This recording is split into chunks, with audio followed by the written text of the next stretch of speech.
Hello, welcome. This is Blockchain Bloom, the blockchain educator. I'm Attila Pinke, and in today's video, I'm going to talk about some non-financial DeFi risks which are out there, and it's really important to talk about this part as well. DeFi, it's getting big, it's growing, but there are some risks involved, and we have to be aware of it. This is very important. The second news is going to be about that the world first Ethereum ETF debuted in Canada. And this is also a major step as the first Ethereum ETF is out now. The third news is about MassMutual. You know, this is an insurance company, buys Bitcoin for $100 million. And this is another example of institutional investors, and the numbers of institutional investors in Bitcoin are growing day by day. So all this in today's video, and if you haven't subscribed to this YouTube channel, Blockchain Bloom, but you're really interested in blockchain, in crypto, you would like to stay up to date, then the only thing you have to do, just click on the subscribe button, then the notification bell, and then also you get these videos as soon as they're out. It's very important because they're time-sensitive content. That means you have to get it as soon as possible because this crypto, this blockchain industry is growing very fast, and this whole mission of Blockchain Bloom is to keep you up to date, always bring you the freshest. And I put videos on YouTube every weekday. So from Monday to Friday, every day you're getting a new video. Don't forget, you can educate yourself with us. We have a totally free course. The link is under this video. It's called How to Start to Invest in Bitcoin and other cryptocurrencies. Okay, so very important steps which you shouldn't leave out before you invest. And it's a free course. You can just simply download it. And there's another course if you really would like to understand Bitcoin, blockchain, all the fundamentals, then that's perfect for you before you invest. Okay, so now it's time to check out the market. And let's refresh it. Yes, even more down. So Bitcoin is right now at $17,667. It's going down as we predicted yesterday. This downwards movement has actually started. And it's a 3% decrease when we're looking at Ethereum, also down $538, now 39, whatever. This is also more than 3.5% decrease. When we're looking at the winners, we don't have any because it's again a bearish day, which we were waiting for basically because we knew after such a significant increase, what we have seen since the beginning of kind of November, end of October, you know, there was a time when it had to change. Now it's, very normal. It's going down a bit, and then it will continue because the trend is still bullish. Looking at the losers, we don't have very big losers, at least in the top 100. When you look at NAM, it's 12%, Uniswap going down 9%, IOTA going down 9%. So, yeah, not that bad in crypto. These numbers are not that bad, but definitely bearish day today. So let's move on to the first news. And, DeFi is massive. It was massive this year. It was the hype of the summer. And definitely more and more DeFi projects are coming out. And this could be a really important part of the next bull market. However, we have to be aware of the risks. And of course, there are, financial risk in DeFi. But in this article, they have collected some of the non-financial risks. And I would like to focus on these ones here. So the report penned by BNC analyst Xavier Megan begins with scalability risk, so as the first one, which anyone dealing with DeFi in September this year will be familiar with. Network congestion resulting in high gas fees and failed transactions can cause DeFi protocols to malfunction, or not work as intended. Remember, when there was this buzz, then the transaction fees, it skyrocketed, went up very much. And there were many failed transactions just because it just simply couldn't happen because of the low transaction fee. What if you put it too low and it was already higher? So the scalability risk. We'll see how Ethereum 2.0 will work out in the future, because that can definitely help. But now at the present, this is unsolved. Then, numerous smart contracts vulnerabilities were cited, including re-entrance risk, which occur when a contract sends Ethereum before updating its eternal state. Okay, so 25 million D-Force attack in April is an example of the re-entrance exploit. And this is also a risky part of it. And here was an example where 25 million US dollar was involved. Oracles. We do know that oracles are the ones that DeFi, smart contracts communicating with the real world. So that's where they're getting the data from. So oracles also pose a risk, as smart contracts may receive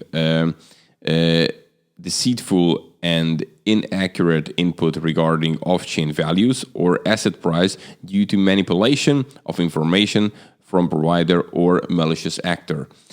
Basically, if simply there is a problem with the Oracle service, somebody is giving false data, it can really harm the system, because this is the only source from where the smart contract is collecting the data. Then protocol design can pose a risk if it can be manipulated to benefit cyber criminals.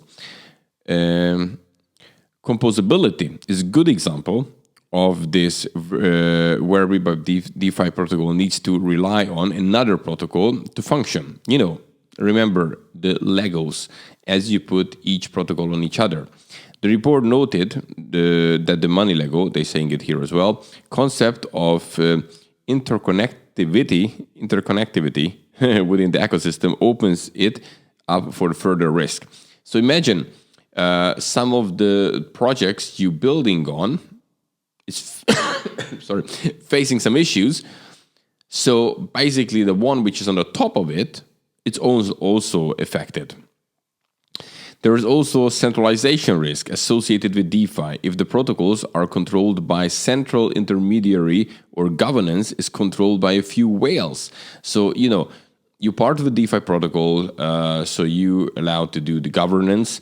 And if some of the whales have collected enough tokens, for example, to have the majority, then even if it's a decentralized protocol, it can be centralized in this way.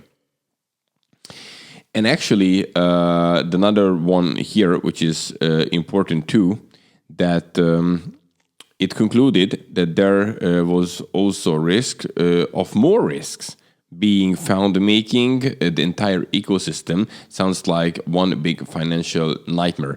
So these are the risks, and it wasn't the full list because they found all over 18, but I didn't want to go over the all 18 one in this video because that would be like very long, and we have other news as well.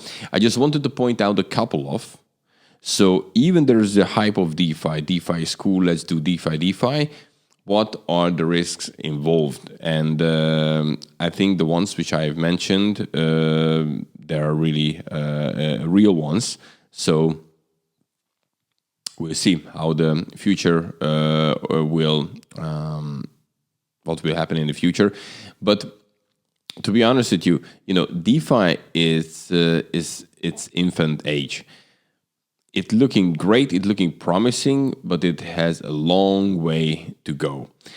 Therefore, now it's a great thing to invest in DeFi projects which are promising, but you never know if that DeFi project is going to be something in the future or not. So, of course, it's a great investment if it works out very well, but it's, on the other hand, very risky because DeFi is in the early stage. But definitely we have started in the direction. There are definitely developments in the DeFi area and people working on it to make it work. And this is important. Okay, the second news is about the world first Ethereum ETF debuts in Canada. And it was listed on the Toronto Stock Exchange. The Ether Fund, here you can see it. Okay, I'm not gonna pronounce it. Opened for trading at $10.80 per share after completing a successful IPO in which $76.5 million was raised. Okay, and the fund was launched by Canada's biggest digital asset investment manager, 3iQ, and the coin backing the funds. So the coins backing the funds shares are being held by Gemini Custody, the custodial arm of crypto exchange giant Gemini. You know, the behind Gemini there are the Winklevoss brothers, the twins. And yes, as you can see, Tyler Winklevoss also posted this. This is massive for ETH, and it is indeed. So the ETFs, I think, are great for many investors coming from the Wall Street. Many of them, you know, they're not buying directly Bitcoin from a cryptocurrency exchange, but ETF could be the way they can invest indirectly. And, there's, some options now out in Bitcoin, but now to seeing actually an Ethereum ETF, it's also very great. And this is just the beginning. This is also shows how serious crypto is getting. You couldn't imagine this a couple of years ago. It's just basically really this year when these kind of things are happening, how institutions are saying that, okay, let's invest in Bitcoin, how these things coming out, ETF and so on and so forth. So definitely these are bullish signs for crypto. And the third news, which is also bullish, is there's a new institutional player in the crypto business. So MassMutual has purchased $100 million worth of Bitcoin. So Massachusetts-based insurance firm MassMutual just announced that it has purchased $100 million in Bitcoin for general investment account. According to the report from the Wall Street Journal, the company purchased the coins purportedly 5,470 Bitcoin, given the current price of, back then it was $18,279 through New York-based fund management company NYDIG. MassMutual also reportedly bought a 5 million equity stake in the firm, which holds 2.3 billion in crypto. So they are quite big in crypto. They're getting serious about it. And they were the ones who invested for them this 100 million. And also MassMutual bought 5 million in equity stake in this company. So it looks like, as I have showed you a couple of times in the recent months, that more and more institutional investors are getting serious about crypto. You can see here that the purchase comes as a major institutional player are adopting Bitcoin for the first time and going longer on crypto investments. This is what's happening at the present. Here, I'm not going to mention, which I've mentioned so many times in the video, was MicroStrategy. We had Square, we have PayPal. More and more big players are doing this. However, this 100 million is a lot of money, but it depends what you compare it to. MassMutual told Cointelegraph that the company oversees more than 235 billion in its general investment account as of September the 30th. And we're talking from this amount, 100 million. So basically, it's kind of drop in the ocean, but it's still an investment, and it's still 100 million. You can compare it how big that company is, how much they would be able to invest. But nobody's getting here crazy. They do know that, crypto is risky. The only big difference now is that instead of avoiding crypto, what they did in the past, they're changing their mind now, and they're saying that, okay, we'll see how crypto will play out, but I'm taking it serious in a way that I think I invest a little bit in it. So I'm not avoiding it. I'm not saying it's a scam. I'm not go all in, but I would like to invest because I want to be part of it. And obviously, Bitcoin is the one which is leading, the main cryptocurrency. However, there is, Ethereum and many other altcoins investors are interested in now. So all over, even now we can see today a dump, which was also yesterday. The long-term trend looks bullish for crypto because more and more people start to believe in Bitcoin and crypto, and this will definitely push up the price. Now, this is totally normal. We went up for such a long time, reached all-time high.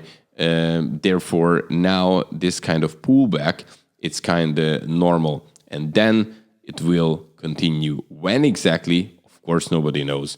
But so it can be easily happen that next couple of weeks, next couple of days can be bearish. But there is still a good chance we're going to have at the end of this year, it still can happen, an all-time high. But we will see how the market plays out. We still have plenty of time. I mean, what's that? More than 2 weeks till the end of this year. But then, if not there, then even the first quarter of 2021 could be quite good. But we will see. Guys, thanks a lot for watching. If you like the content, smash the like button. I highly appreciate it. And definitely subscribe to this YouTube channel, Blockchain Bloom. Because if you're interested in crypto and blockchain, you have to stay up to date. It's a must. And Blockchain Bloom makes daily videos for you every weekday. So from Monday to Friday, every day you're getting the freshest cryptocurrency and blockchain news. So it's worth to check it out. And yes, educate yourself. You can watch other YouTubers, read other articles, watch the Blockchain Bloom videos, learn from our courses. The point is, gain your knowledge so you can actually act. And you can be part of this cryptocurrency increase and now prepare yourself for the next bull market. And obviously, after a bull market comes the bear market. It's no question. But now you have to learn to take an advantage on it and not just wake up when everything is just kind of too late. Okay? So there are the courses for you. The links are under this video. Guys, I wish you a great day. I'm coming back on Monday because today is Friday with the freshest cryptocurrency and blockchain news. So have a nice weekend. Bye-bye.